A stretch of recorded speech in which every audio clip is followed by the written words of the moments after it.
देखिए, हम लोग लगातार जनता के बीच में भ्रमण कर रहे हैं। जनता में एक तरीके से इस बात की बहुत चर्चा थी कि उत्तर प्रदेश सरकार के इशारे पर ये पंडित कमलापति त्रिपाठी जी के नाम से जो बहुत पुराना जो है जिला अस्पताल है, उसके अस्तित्व को खत्म कर दिया जाएगा। और जिसके लिए आज मैं जिलाधिकारी जी और साथ में जो मेडिकल कॉलेज के प्रधानाचार्य हैं उनको, सीएमओ साहब को, तीनों लोगों को यहाँ पर बुला करके मीटिंग किया और उनको ज्ञापन भी दिया कि क्या बात है, आप मुझे भ्रम दूर करिए कि क्या जिला अस्पताल का अस्तित्व आप लोग मिटा रहे।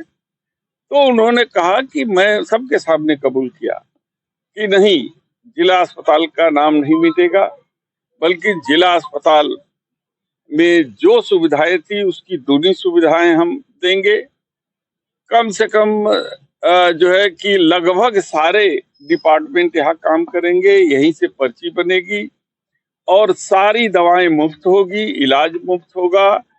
2-2 एक्सरे मशीन और जो है अल्ट्रासाउंड मशीन यहाँ लगाई जाएगी, एमआरआई लगाने की व्यवस्था है और सारे डिपार्टमेंट यहाँ पर काम करेंगे, सुचारू रूप से काम करेंगे।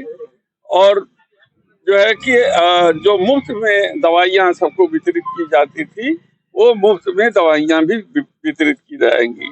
जो 1 करोड़ रुपए का जो बजट था, उसे बढ़ा करके 7 करोड़ रुपया इलाज के लिए कर दिया गया है।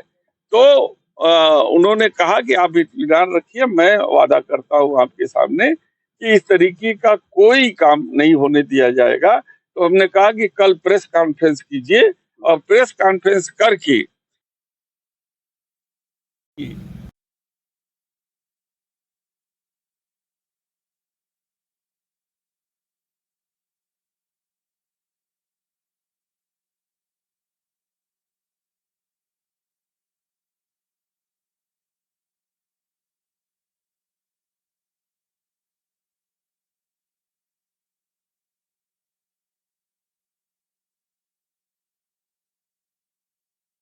लेंगे और जनता को इसका लाभ मिलेगा। क्या जिला अस्पताल के जो डॉक्टर कर्मचारी हैं नए रखे जाएंगे कि वही रहेंगे? देखिए, ये सरकार की व्यवस्था है, हमारा काम है इलाज होना और अच्छे डॉक्टर। उन्होंने कहा 200 डॉक्टर जो है कि हमने तैनात कर रखे हैं, जिसमें 40 डॉक्टर ऐसे हैं जो एमडी हैं, हर अपने अपने डिपार्टमेंट के एमडी लेवल के हैं, जो 5-5 साल के एक्सपीरियंस होल्डर हैं।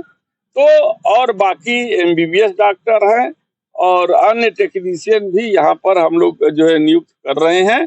अतः किसी भी प्रकार का जो है कि जनता को कोई परेशानी नहीं होगी। तो उनके आश्वासन पर हमने उनको चेतावनी दिया कि यदि आपका आश्वासन गलत साबित हुआ तो हम आपके दरवाजे पर चढ़ करके इसका जवाब हम मांगेंगे। इसलिए वो इस अपने वादे पर कायम रखिएगा और जनता को इसको अवेयर करिए ताकि उनको भ्रम की स्थिति न रहे। संसद जी, रामभद्रा पाकिस्तान बताया। हम रामभद्राचार्य जी को पहले मानते थे संत, लेकिन अब वो सरकारी संत हो गए हैं। सरकार के इशारे पर कुछ संत ऐसे हैं जो इस तरीके की भाषा का इस्तेमाल करते हैं, जो हमारी माताओं बहनों का अपमान करते हैं, जो हिंदू मुसलमान करते हैं, जो मिनी पाकिस्तान और पाकिस्तान की बात करते हैं। यह देश हमारा एक गुलदस्ता है, हमारा देश वसुधैव कुटुंबकम के नारे पे चलता है, उसके जो है कि उसको फॉलो करता है। इसलिए ऐसे जो जी महापुरुष के को आप संत कहेंगे, अब मैं इसको नहीं मानता। उन्होंने साथ ही साथ नाथूराम गोडसे का भी सपोर्ट किया है। कैसे बता रहे हैं, सब राजनीतिक हो गए हैं, इसलिए इनकी बातों का संज्ञान नहीं लिया जा रहा। आपने प्रधानमंत्री जी को एक पत्र लिखकर बीएचयू के बारे में बताया था, क्या है उसका मामला? देखिए, हम हमेशा जनहित के मुद्दे को लेकर के आगे बढ़ते रहते हैं। जहाँ जाते हैं, जनहित जहाँ प्रभावित होता है, जनता के साथ यह सरकार जब विश्वासघात करती है तो उस मुद्दे को हमारा उठाना कर्तव्य भी है, हम उस कर्तव्य का पालन भी करते हैं। मैं गया पंडित जी को देखने के लिए, देखा बेड खाली है और जब जब हम रिकमेंड करते थे तो यही आप मैसेज आता था कि यहाँ पे सारे आईसीयू भरे हुए हैं, जगह खाली नहीं है। वहां पे दलाल घूम रहे हैं, वहां पे रैकेट चल रहा है जो खाली होते हुए भी सौदा करता है मरीजों के परिजनों से और जो है कि पैसा लेकर के वहां पर आईसीयू में भर्ती कराने का काम करता है। तो इसलिए मुझे उजागर करना मेरा कर्तव्य था, क्योंकि प्रधानमंत्री जी हमारे जनपद के बनारस के सांसद हैं, इसलिए उनके संज्ञान में हमें डाला कि ये जो है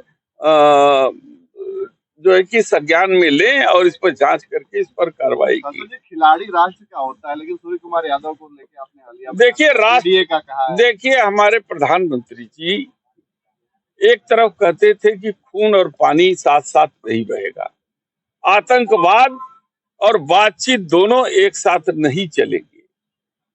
मुझे लगता है कि प्रधानमंत्री जी ने नहीं कहा होगा कि आप हाथ मत मिलाइएगा, लेकिन हमारा जो कप्तान है सूर्य कुमार यादव, उसके शरीर में भारत का खून है, पीडीए का खून है। इसलिए मुझे पीडीए के उस साथी पर गर्व है कि देश का मान सम्मान रखने के लिए उसने पाक को एक मुंहतोड़ जवाब दिया है, जिस पर हमें गर्व है।